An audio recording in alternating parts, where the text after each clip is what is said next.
이스라엘을 향한 심판의 선언이 떨어진 뒤에 이번에는 하나님의 추상 같은 명령이 다른 사람이 아니고 엘리야를 향해서 떨어졌습니다. 그 명령은 여기서 떠나라, 여기서 떠나라 하는 명령이었습니다. 오늘 2절 말씀에 여호와의 말씀이 엘리야에게 임하여 이르시되 너는 여기서 떠나 동쪽으로 가서 요단 앞 그릿 시내가에 숨고 그랬습니다.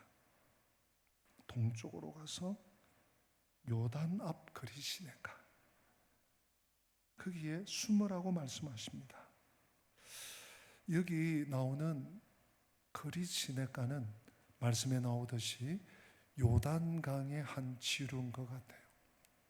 요단 앞 그릿 시내가니까요. 근데 이 그릿 시내가는 우리나라에서 보는 물이 졸졸졸 흘러가는 그런 시내가가 아닙니다. 오늘날 요즘 우리나라도 저 경기도 산골짜기, 강원도 산골짜기 가면 물이 많이 말랐죠.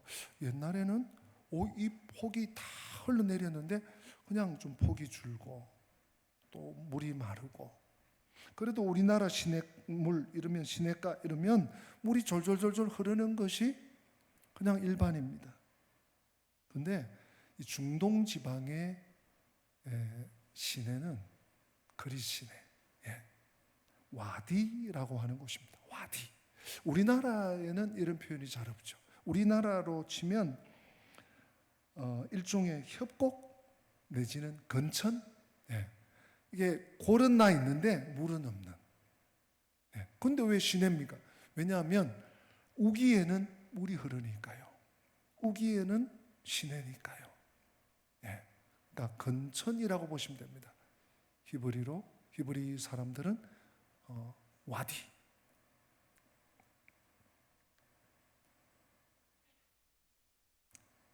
이곳에 물은 별로 없지만, 거의 없지만 깊은 이 협곡, 사람들의 눈을 피하려는 엘리야와 같은 사람들에게는 아주 적합한 곳입니다. 중요한 것은 왜 하나님께서 엘리야를 숨기시는가 하는 것입니다. 왜 하나님께서 엘리야를 숨기시는 이유가 무엇인가입니다. 여러분 어떻게 생각하세요? 숨지 않으면, 우리 지난 주일 봤지 않습니까? 내 말이 없으면 수년 동안 비는 고사하고 이슬도 내리지 않을 거요. 누구 앞에? 천하의 아합 왕 앞에서. 최고로 악질, 북이스라엘에 악질 왕이 있었는데 그 중에서도 최고의 악질.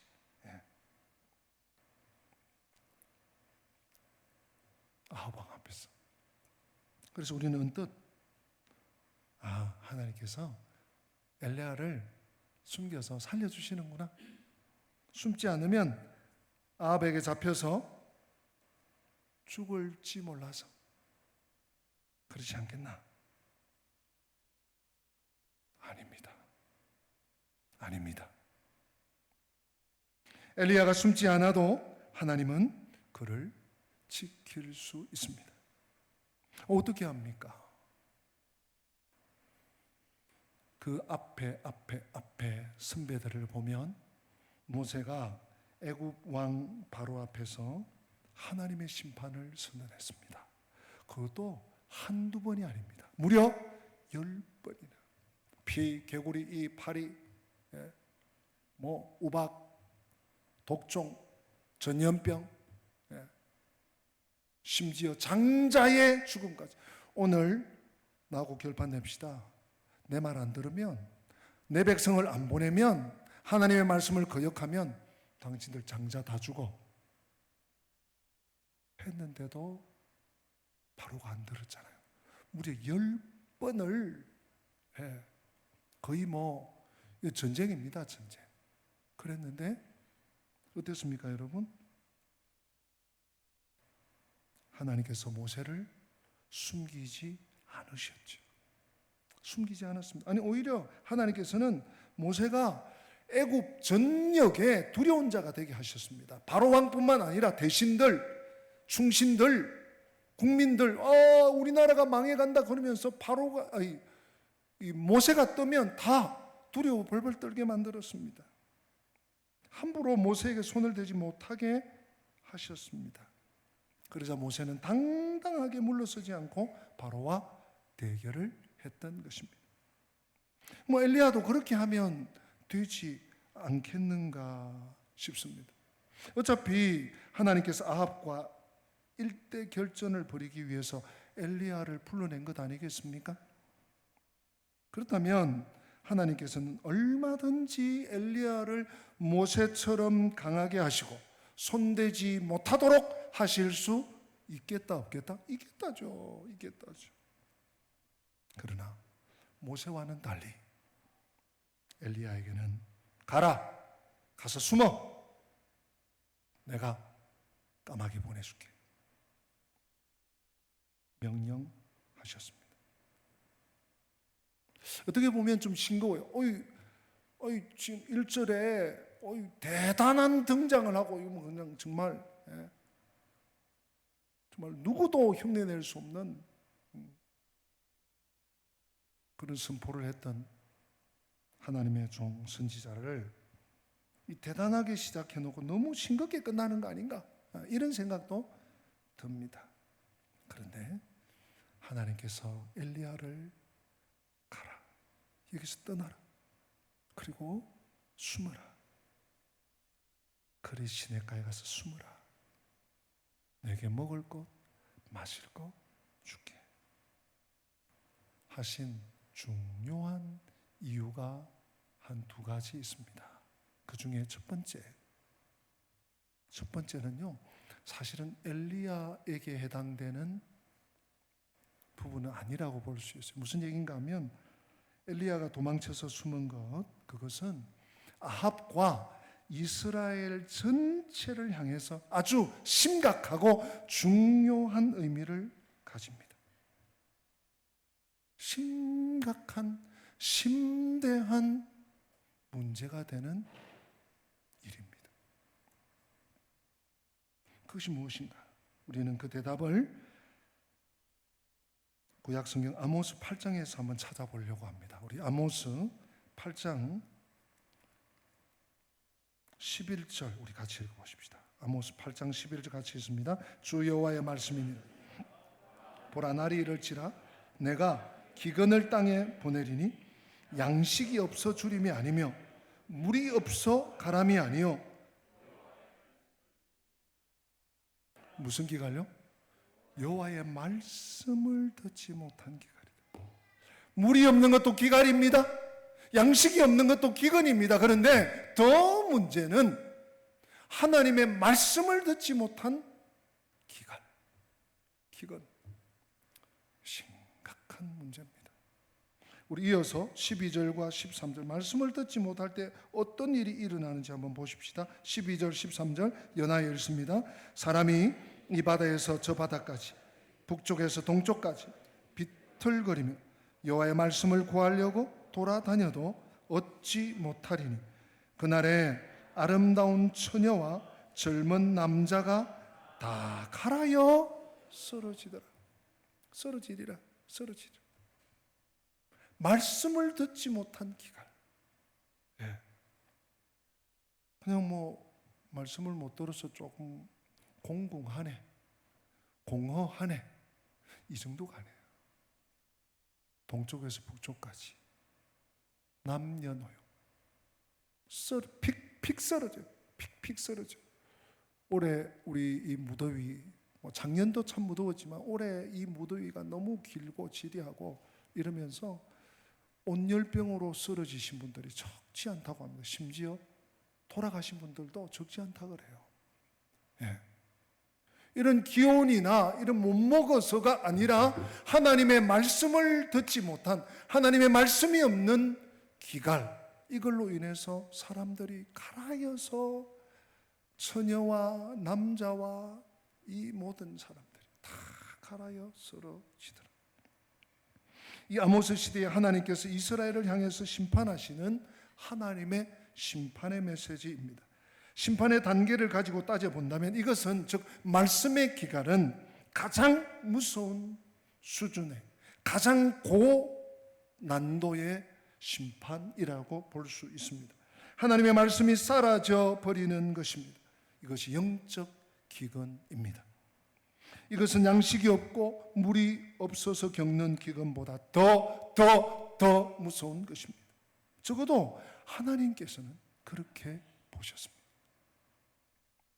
사랑하는 성도 여러분, 엘리야가 누구입니까?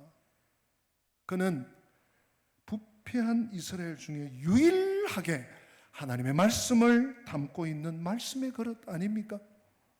다 숨어버리고 다 바알과 아세라 선지 앞에 무릎을 꿇는 시대, 백성들은 말할 것도 없고 그런 시대예요. 엘리야에게는 가장 귀한 하나님의 말씀이 머물러 있습니다. 하나님께서는 바로 그 복된 그릇을 숨겨버리셨습니다. 낭패 아닙니까? 큰일 아닙니까? 야단 났어요. 이것이 육신의 기근보다 더 무서운 영적 기근입니다. 아합 시대의 재앙은 비가 오지 않는 것이 전부가 아니었습니다. 영적 축복이 닫힌 것입니다. 이것을 알아야 합니다. 사랑하는 성도 여러분, 우리의 주변에 환경의 어려움 때문에 지금 낙심하고 고심하고 괴로워하십니까? 그게 문제가 아닙니다. 하나님의 말씀을 듣지 못하는 기근, 하나님 앞에 나아갈 수 없는 기근, 하나님의 말씀을 들어도 하나님의 말씀이 무엇인지 알지 못하는 영적 불감정, 이 기근이 문제입니다. 낭패입니다. 남녀노소 다 쓰러지더라. 다 쓰러지리라.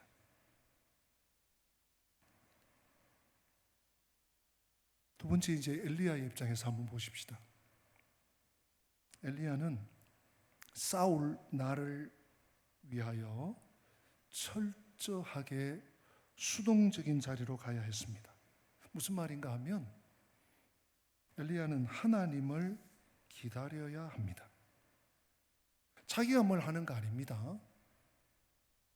하나님께서 일방적으로 공급하시는 양식과 물을 먹으면서 기다려야만 합니다. 엘리야가 받는 이 기다림의 훈련이 무엇인지 그 본질을 우리가 한번 오늘 본 말씀을 통해서 살펴보고 교훈 받고자 합니다. 엘리야의 훈련은 무엇을 하는 훈련이 아닙니다. 오히려 안 하는 훈련입니다. 기다리는 훈련은 바로 그런 것입니다. 대단하게 많은 사람들을 모아놓고 대중연설을 하는 것도 아닙니다. 큰 기적을 일으키는 것도 아닙니다. 그냥 멍청하게 아무것도 안 하고 하늘을 쳐다보고 땅을 쳐다보고 시간을 보내면서 기다리는 훈련입니다. 아니, 이런 훈련이 있나? 아니, 그런 훈련도 있어요? 네, 그렇습니다. 하나님의 훈련입니다.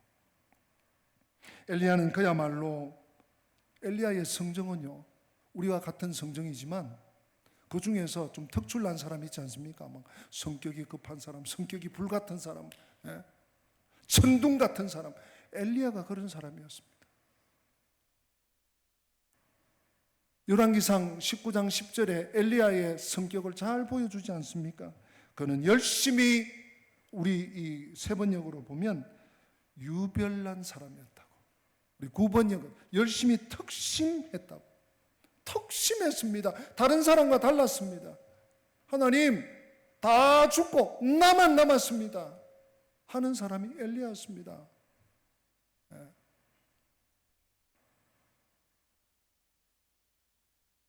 이런 불같은, 천둥 같은, 불덩어리 같은 사람에게 가장 힘든 것은 불에 들어가서 죽으라는 명령이 아닙니다. 오히려 숨고 도망치라는 명령일 것입니다. 아무것도 하지 않고 가만히 기다리라는 것입니다. 여러분 한번 비교를 한번 해보십시다. 지금 토트넘에 있다가 손흥민 선수가 미국으로, 미국 무슨 팀인지 잘 모르겠어요, 옮겨갔잖아요. 토트넘에 있을 때, 맞습니까? 토트넘? 네. 리그가 있어서 지금 운동장에 가야 돼.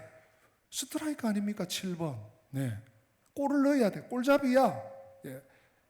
이 손흥민 선수 발에 팀의 승리가 있어요.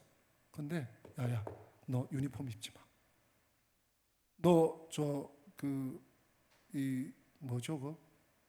밖에 감독이고 선수 후보 거기도 나오지 마. 너 들어가 있어. 카메라 앞에 나타나지 마. 그랬다고 생각해 보십시오. 이 손흥민 선수는 막 준비하고 땀 흘리고 막 피나는 훈련하고 이제 슛을 하루에 수백 개씩 때리고 준비했는데 너 들어가. 너 나타나지 마. 유니폼 입지 마. 너 뛰지 마. 어떻게 했어요? 비교가 될지 모르겠습니다. 엘리야에게 떨어진 명령은 아무것도 하지 말고 주는 밥을 먹으면서 수동적인 자세를 유지하는 것입니다. 이것은 진실로 엘리야의 체질에 전혀 맞지 않았을 것입니다. 인간적으로 보면 이것은 분명히 물러서는 일입니다. 아합이 어떤 인간인데 지금 북이스라엘이 어디로 가고 있는데 불이 탈 거예요. 속이 탈 거예요. 뒤집어질 거예요. 이런 상황에서 비겁하게 숨는 것입니다. 성도 여러분, 우리에게도 마찬가지입니다. 무엇을 하는 것이 어려운 것이 아닙니다. 안 하는 것이 어렵습니다. 직장에서 일하는 샐러리맨, 날마다 투덜거리면서 직장을 그만두고 빨리 내가 그만두고 내가 여행도 다니고 어디 봉사일도 하고 해야지. 여러분, 막상 직장을 안 다녀보십시오. 쉬는 게 더 힘들어요. 쉬는 게. 아무것도 안 하는 게 훨씬 힘들답니다. 네. 아무나 노는 게 아닙니다. 무력하게 그저 주는 것을 먹고 앉아 있어야 하는 엘리야. 그는 어쩌면 내가 바보가 되나? 이렇게 무능한 존재가 되는구나. 엘리야의 심정이 어땠을까요? 아마도 병상에 수술을 위해서 한 며칠, 길어야 한 몇 주가 아니라 3개월, 6개월, 1년, 수년 병원 신세를 지고 있다면 여러분 상상해 보세요. 이게 치료가 될까 안 될까에 대한 걱정과 우려도 있지만 우리 식구들 밥을 어떻게, 이 식구를 먹여 살려야 되는데 애들 뒷바라지, 얼마나 염려와 걱정과 이게 많겠어요. 뿐만 아니라 개인적으로 내가 이게 누워서 뭐 하는 건가, 인생을 낭비하는 것 같고 허비하는 것 같고 소진하는 것 같고 아무런 쓸모도 없이 흘러가 버리는 피 같은 시간을 보면서 그가 얼마나 절망감을 느끼겠습니까? 성도 여러분, 그런데 하나님께서 이렇게 하신 이유가 뭘까요? 너 사마리아에서 떠나, 그리고 그리 시냇가에 숨어. 내가 보내주는 거, 까마귀 보내주는 거, 그거 먹고 있어. 왜 하나님께서 이런 훈련을 하실까요? 왜 이런 시간을 통과하게 하실까요? 그 이유가 뭘까요? 성도 여러분, 그거 아십니까? 기다림이란 신앙의 본질과 통합니다. 신앙의 본질이 기다림입니다. 신앙의 본질이 무엇입니까? 신앙의 본질은 기도 많이 하는 겁니까? 봉사 열심히 하는 겁니까? 성경을 많이 읽는 겁니까? 물론 다 필요한 거예요. 제가 필요 없는 얘기를 지금 하는 거 아니잖아요. 구제를 많이 하는 겁니까? 본질이 무엇이냐? 신앙의 본질은 주인이 바뀌는 거 아니겠습니까? 내가 주인이 되었던, 내가 모든 것의 결정권자였던, 내가 모든 것의 책임자였던 자리를 내려놓고, 하나님께 내려놓고 중심을 이동하는 하나님이 내 인생의 주인입니다.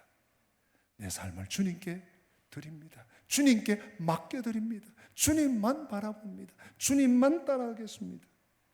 주인이 교체되는 것, 중심이 이동하는 것, 이것이 신앙의 본질입니다. 여태껏 우주와 인생의 중심이 나였다면 주님을 만나고 났더니 그게 아닌 것입니다. 내가 더 이상 중심이 아니구나. 그분이 중심이구나. 그분이 주인이시구나. 사랑하는 성도 여러분, 하나님께서는 당신의 사랑하는 사람들, 특별히 귀히 쓰시는 종들에게 예외 없이 기다림의 훈련을 시키셨더군요. 예외 없어요. 우리 로마서 4장 18절 전반부를 한번 보십시다. 로마서 4장 18절 같이 읽어볼까요? 아브라함이 바랄 수 없는 중에 바라고 믿었으니, 이게 뭔 얘기예요? 너로 많은 민족의 열국의 아비가 되게 해줄게. 아니, 아직 지금 90이 다 돼가지고 내일 모레 90인데 아내는 할매가 됐고 자식 하나 없는데, 예? 지금 손주를 봐도 여러 봐야 될 텐데 자식 하나 없는데 너 열국의 아비가 되게 해줄게. 천하 만민이 너로 말미암아 복을 받게 해줄게. 이 땅, 보이는 땅 끝에서 끝까지 너에게 줄게. 이게요, 계산이 안 되는 계산이. 아니, 계산은 두고 상상이 안 되는 곳입니다. 여러분, 소망과 희망의 차이를 아십니까? 소망과 희망. 우리 그리스도인들은 소망이 풍성한 사람들인 줄로 믿습니다. 희망은 불가능한 일이에요. 불가능한 일인데 됐으면, 아유, 참 되면 좋은데, 그게 희망이에요. 소망은 하나님이 약속하신 거예요. 지금 이루어지지 않았어. 잡히지는 않아. 보이지도 않아. 상상도 안 돼. 그런데 하나님이 약속하셔서 그걸 믿는 것이 소망입니다. 아브라함이 바랄 수 없는 중에 바라고 믿었대. 아브라함은 더 이상 기다릴 수 없는 중에 기다렸습니다. 믿음의 조상 아브라함의 믿음은 기다림으로 증명될 수밖에 없었습니다. 우리가 잘 알고 있는 고린도전서 13장이 무슨 장이죠? 사랑장이잖아요. 고린도전서 15장은 부활장, 부활에 대한 말씀. 13장은 사랑은 제일 처음에 뭐가 나오죠? 사랑은 오래 참고. 사랑이요, 오래 참는 게 사랑입니다. 네, 사랑은 야, 너 좋아하는 뭐도 사주고, 뭐도 해주고, 너 옷도 사주고, 너 집도 사주고, 이게 아니고요. 그건 돈이 다 합니다. 돈이 없어서 문제지만 사랑은 오래 참는 거예요. 그 다음에 뭐 두 번째, 세 번째, 네 번째 쭉쭉쭉 나오잖아요. 온유하며 뭐 바라며 뭐 오래 참는 게 뭡니까? 기다림이죠. 기다림 훈련. 저는 다윗의 생애를 보면서 어떤 때는 열불이 나.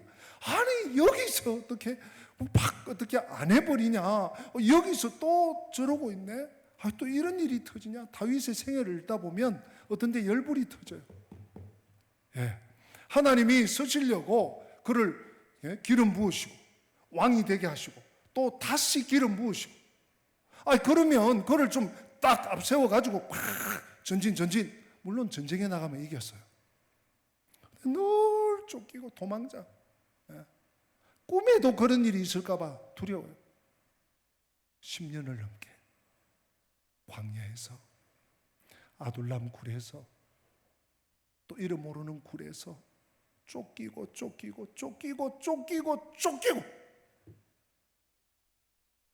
기다림의 세월.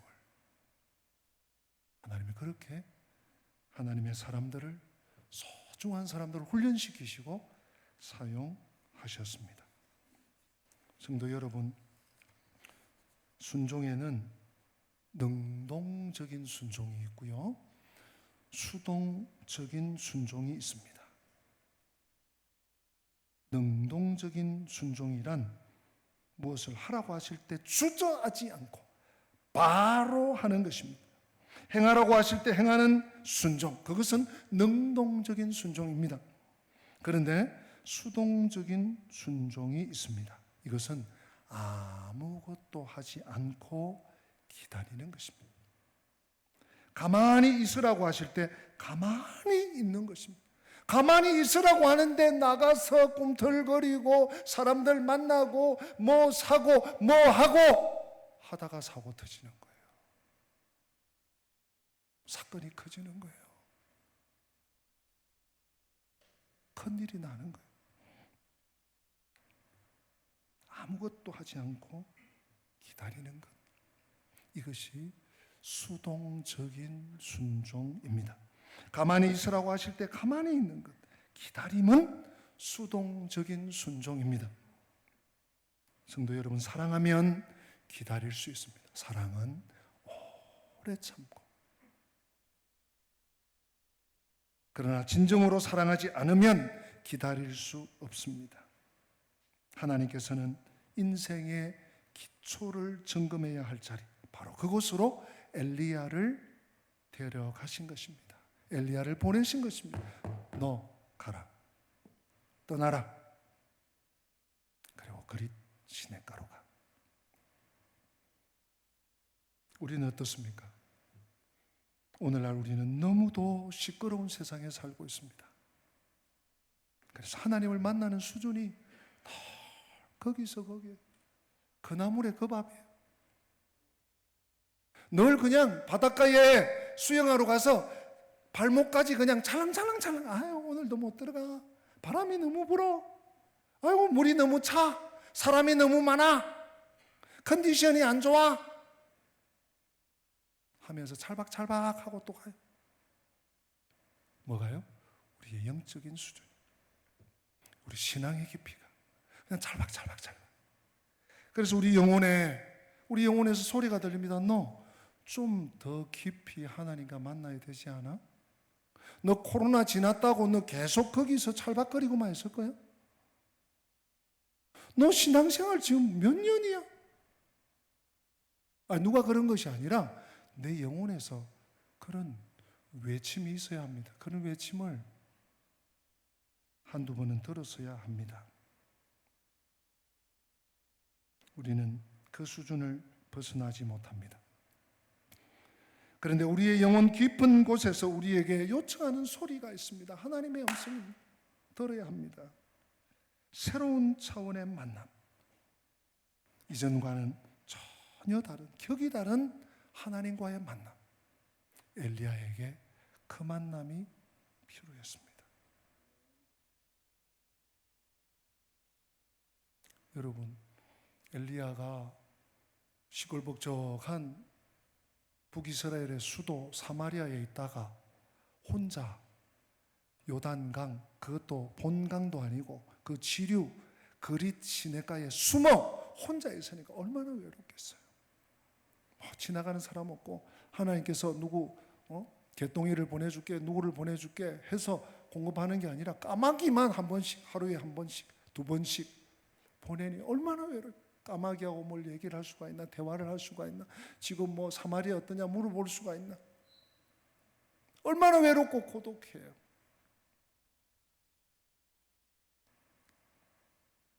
외로움과 고독, 여러분 외로움과 고독은 다른 말입니다.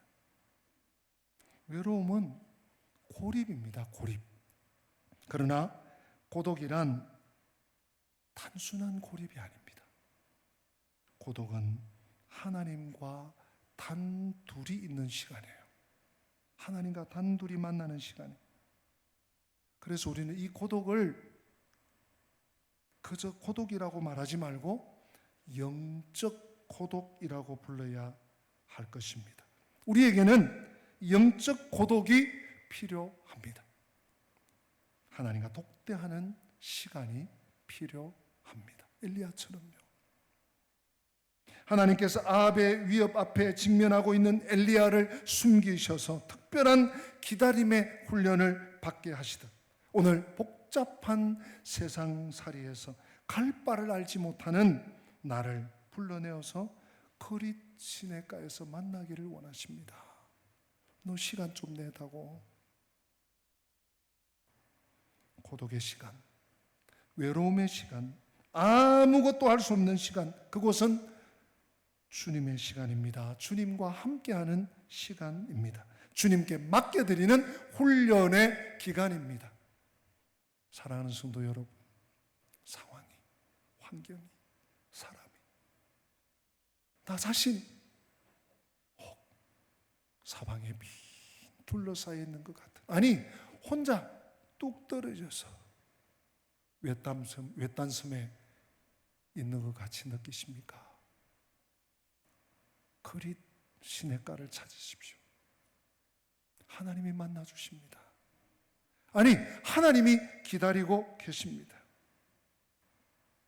자꾸 뭔가를 하기보다는, 자꾸 뭔가를 일을 만들고 하기보다는 하나님 앞에 상한 심령으로, 깨어진 마음으로, 하나님, 제가 여기 있습니다.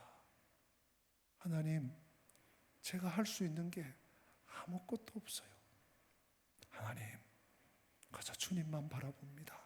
잠잠히 주님만 기다립니다. 우리는 그런 자리로 나아가야 할 것입니다. 오늘 하나님께서 엘리야에게 너는 여기서 떠나 동쪽으로 가서 숨고 그 시냇물을 마시라. 시냇물. 여러분, 시냇물 하니까 생각나는 시편이 있습니다. 우리 모두가 좋아하는, 애송하는 시편 23편. 우리 1절, 2절 같이 한번 읽어보실까요? 여호와는 나의 목자시니 내게 부족함이 없으리로다. 그가 나를 푸른 풀밭에 누이시며 쉴 만한 물가로 인도하시는도다. 여러분 맞습니까? 믿으십니까? 확실합니까? 여호와가 누구시기 때문에? 예? 나의 목자. 여러분, 하나님이 목자십니다. 하나님은 어디에 움직이지 못하는 신상이 아닙니다. 하나님은 지금도 살아계시고, 하나님은 지금도 나를 보시고, 지금도 하나님은 나를 만나기 원하시고, 지금도 나의 부르짖음을 들으시고, 지금도 나의 고통을 들으시는 줄 믿습니다. 여호와는 나의 목자라는 고백이 그 고백인 줄로 믿습니다. 그러면 그 목자 되신, 아버지 되신 하나님께서 그가 나를 푸른 풀밭에 누이시고 쉴 만한 물가로 당연히 인도하시죠. 그때 어떻게 됩니까? 우리 3절 앞부분 한번 봅시다. 시편 23편 3절 시작. 한 번만 더요. 내 영혼을 소생시키시고. 여기에 방점이 있습니다. 상황이 그대로라고, 어제가 오늘 같고 오늘도 그만 그렇고, 그래서 아무런 소망이 없고가 아니고 여호와 나의 목자이심이 내가 분명히 느껴지고 믿어지고 확신 가운데 갈 때 쉴만한 물가로, 시냇가로 인도하셔서 내 영혼을 소성시키실 분이 여호와 하나님이시라는 거예요. 하나님만 의지하고 살면 되겠다는 확신을 어디에서요? 그릿 시냇가에서 엘리야를 숨기셔서 그에게 새로운 만남을 주셔서 그를 일으키신 것처럼 우리의 삶에 하나님의 시간, 하나님과의 만남, 하나님의 시간표를 경험하는 우리 모두가 되기를 주님의 이름으로 축복합니다. 다 함께 기립하셔서 받은 말씀 마음에 올려놓고 주님의 시간에 찬양하겠습니다.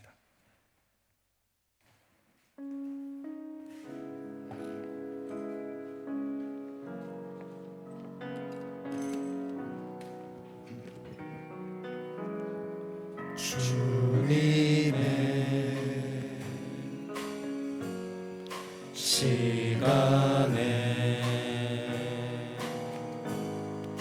그의 뜻 이루어지리 기다려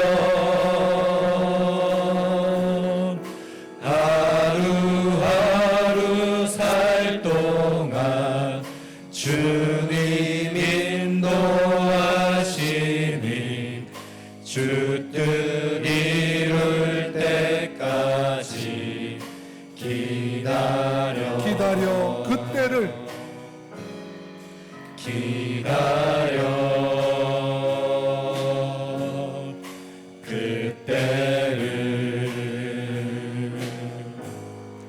그의 뜻 이루어지리 기다려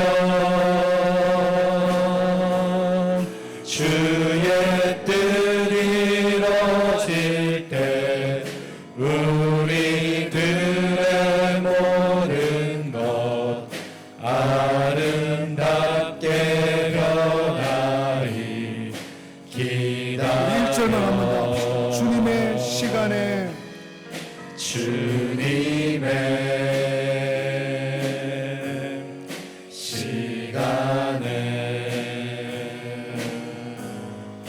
그의 뜻 이루어지리 기다려 하루하루 살 동안 주님 인도하시니 주 뜻 이룰 때까지 기다려. 여러분 조용히 눈을 감으시고요. 우리 계속 이 찬양 반주해 주실 때 우리 각자 큰 소리 안 내도 좋습니다. 하나님, 제가 너무 시끄러운 세상에서 하나님 부르다가 지쳤어요. 그래서 하나님 불러도 대답이 없으시네 하고 저 살아왔습니다. 이 시간 엘리야를 너 이곳 떠나라 해서 그릿 시내가에 보내셔서 엘리야에게 특별한 은혜를 주시고 특별한 시간을 주시고 기다림의 훈련을 받게 하신 주님, 저도 엘리야처럼 내 마음에 그릿 시내가를 가지게 하시고 주님과 깊은 만남, 이전에 찰박하던 것에서 탈피해서 벗어나서 주님과 깊은 만남 속에 믿음으로 주님의 시간표에 맞추어서 주님의 뜻에 맞추어서 주님의 카이로스에 맞추어서 나도 살아갈 수 있도록 주님 결단하며 주님을 따르게 하여 주시옵소서. 여러분들의 입술로 1, 2분이라도 한번 기도하십니다. 하나님 아버지, 그렇습니다. 아버지, 내 뜻과 주님 내 방법과 나의 계획과 나의 경험과 나의 뜻을 따라 살던 저희들, 하나님 아버지, 오늘 주님 영적 그릿 시내가에 서기를 원합니다. 하나님 아버지, 엘리야를 부르셔서 엘리야를 보내셔서 너는 이곳을 떠나 요단과 그릿 시내가에 가라. 내가 까마귀를 보내서 너를 먹여주겠다. 너를 마시게 하겠다. 주님 말씀하셨습니다. 주님, 나도 아버지 세상살이에 너무 지쳐서 주님 너무 시끄러운 소리에 둘러싸여서 하나님을 잊고 하나님 아버지 내 신앙도 내 믿음도 까먹고 아버지 지나지 않습니다. 나에게 진정한 그릿 시내가를 허락하여 주셔서 주님과의 만남이 깊어지고 넓어지고 더 감격해지도록 주님을 붙들어 주시옵소서. 아버지, 회복시켜 주시고 살려 주시고 아버지 하나님 내 영혼이 소성할 수 있도록 주님 새롭게 하여 주시옵소서. 주님 감사합니다.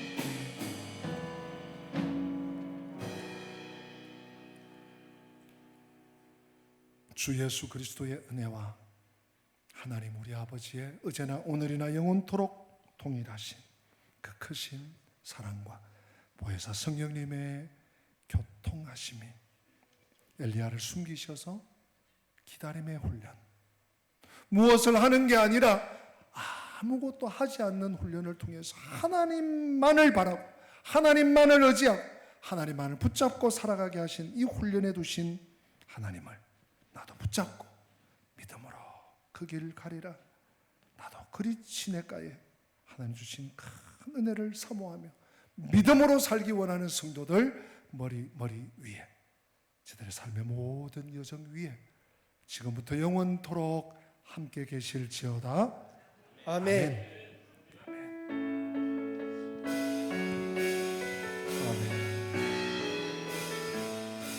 우화가